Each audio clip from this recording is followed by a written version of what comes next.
अगदी जलद व अचूक बातम्यांसाठी पाहत रहा महामीडिया 24 सदैव तत्पर।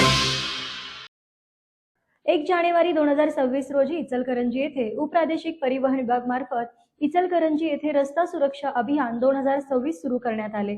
रस्ता सुरक्षा अभियान रस्ता सुरक्षा जीवन सुरक्षा हा कार्यक्रम 1 जानेवारी ते 31 जानेवारी 2026 पर्यंत एक महिनाभर हा कार्यक्रम चालणार आहे। या कार्यक्रम प्रसंगी उपप्रादेशिक परिवहन अधिकारी विजय इंगवले यांनी रस्ता सुरक्षा संबंधित महत्त्वाचे नियम व सूचनांचे मार्गदर्शन केले। तर या प्रसंगी उपप्रादेशिक परिवहन अधिकारी इचलकरंजीचे श्री विजय इंगवले, सो श्रीमती अंकिता वाडेकर, सहाय्यक परिवहन अधिकारी शिवाजी गायकवाड, पोलीस निरीक्षक Shivajinagar, Sagar Patil Sharad technical institute, Sagar Patil Ichalkaranji ST depot, Ashok Shinde अध्यक्ष लोरी association Ichalkaranji, Shashi Durve all India चालक मालक संघटना, सचिन जाधव अध्यक्ष टेम्पोज असोसिएशन, अनिल बमनवार कार्याध्यक्ष राष्ट्रीय रिक्षा ट्रान्सपोर्ट फेडरेशन महाराष्ट्र राज्य, रामचंद्र जाधव अध्यक्ष महाराष्ट्र रिक्षा संघटना, किरण खोत मोटर वाहन निरीक्षक, अजिंक्य दुबल मोटर वाहन निरीक्षक, संजय भोसले मोटर वाहन निरीक्षक, DKT institute Ghodawat institute, Shahapur high school, शहापूरचे सर्व वाहनधारक, एनसीसीचे विद्यार्थी, ज्येष्ठ नागरिक तसेच इचलकरंजी मोटर ट्रेनिंग स्कूल असोसिएशनचे अध्यक्ष उपाध्यक्ष सर्व पदाधिकारी संचालक मंडळ उपस्थित होते।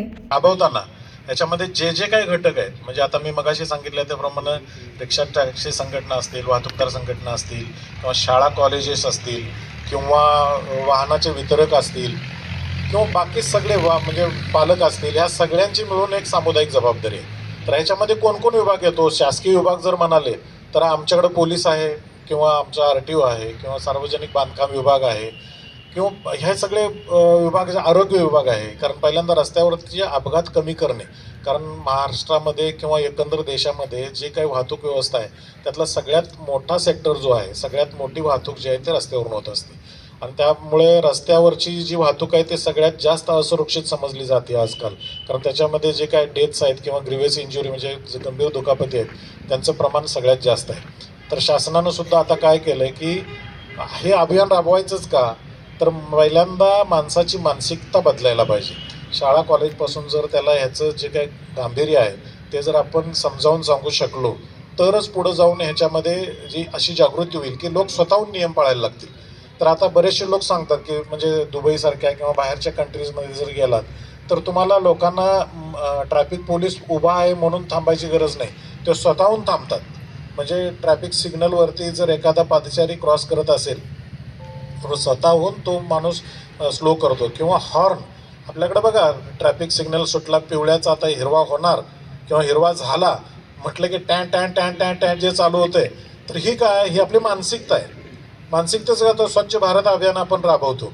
RTO रिलेटेड ती म्हणजे माझ्यापेक्षाही खूप चांगलं मार्गदर्शन इंगवले सर करतील, पण एक नागरिक म्हणून जो संवाद साधणं गरजेचं आहे। म्हणजे भली आमचं फील्ड थोडंसं टीचिंग ओरिएंटेड आहे, बट तरी आम्ही तिथं काम करताना टीचिंग म्हणजे बिंग ॲज अ नुसतं टीचर म्हणून नाही काम करत, तर थोडंसं इंजिनिअरिंगचा त्याला कायम टच असतो। आणि मग हे करत असताना सर्वप्रथम म्हणजे जे अभियान आपण शासनातर्फे किंवा RTO ऑफिसतर्फे दरवर्षी राबवलं जातं, आणि ते सरांनी म्हटलं की 1 महिन्यासाठी आहे, साधारणतः त्याचा स्पॅन जो आहे तो आपण 1 महिन्यासाठी असा कन्सिडर करतो। पण हे करत असताना मला एक नागरिक म्हणून किंवा ज्याला आपण जिम्मेदार नागरिक म्हणू, तर काही गोष्टी नक्कीच तुमच्यासमोर मांडायच्या आहेत, आणि मग त्या मांडत असताना खरोखर तुम्ही इथून जात असताना त्या गोष्टींचा एक गांभीर्यानं विचार करावा, म्हणजे एवढीच माझी विनंती आहे। ॲक्च्युली मगाशी सरांनी बऱ्याचशा गोष्टी सांगितल्या की पुढं कसं कन्व्हर्जन होईल, तर तो आमच्या फील्ड ओरिएंटेडच पार्ट आहे।